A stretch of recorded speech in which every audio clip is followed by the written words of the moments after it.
ओम नमः शिवाय। मित्रों, सुंदर दृष्टांत मेरे पढ़ने में आया भक्तमाल का भक्त श्री रैदास जी की सुंदर कथा। चित्तौड़ की महारानी झाली जो रानी थी, उन्होंने कभी गुरु दीक्षा नहीं ली थी, उनके कानों में गुरु मंत्र नहीं पढ़ा था। तो उन्होंने जो संत रैदास जी थे उनकी काफ़ी चर्चा सुनी थी। तो एक बार वो बनारस आई और उनके दर्शन मात्र से उनके मन में गुरु दीक्षा लेने का जो संकल्प है वो पैदा हुआ। तो झाली रानी ने संत रैदास जी का जो गुरु दीक्षा थी वो ले ली। जब रैदास जी ने गुरु दीक्षा दे दी तो बाकी ब्राह्मणों ने उनका विरोध किया कि इन्हें गुरु दीक्षा देने का अधिकार ही नहीं है।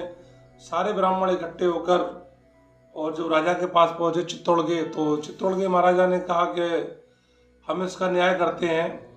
तो उन्होंने सिंहासन पर मूर्ति रख दी और उन्होंने कहा कि ब्राह्मणों से कहा कि आप लोग इनको बुलाइए, जिनके बुलाने से भगवान आ जाएंगे उनको ही मंत्र गुरु मंत्र देने का अधिकार जो है वो होगा।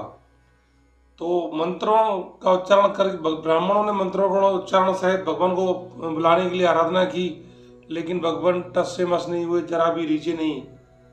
जब रैदास जी का नंबर आया तो उन्होंने प्रकट की जो पतित पावन यह जो मंत्र था उसको बोला। तो भगवान की जो मूर्ति थी वो सिंहासन से चलकर श्री रैदास जी की गोदी में आकर बैठ गई। जब रैदास जी की गोदी में आकर बैठ गई तो रानी और जो राजा थे वो प्रसन्न हो गए। सारे ब्राह्मणों का जो सर था वो नतमस्तक हो गया और गुरु थे उनको गुरु बना लिया रैदास जी को। झाली रानी ने रैदास जी को बनारस आने का निमंत्रण दिया। जब वो बनारस आए तो वहाँ पर ब्राह्मण भोज हो रहे थे, तो ब्राह्मणों ने भोजन करने से मना कर दिया। उनको सीधा दिया गया, कच्चा भोजन दिया गया और उन्होंने अपने हाथ से भोजन बनाया।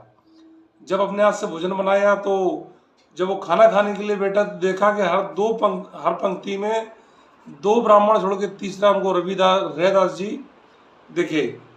तो इस प्रकार ब्राह्मणों ने क्षमा मांगी और कहा कि आप दिव्य पुरुष हैं।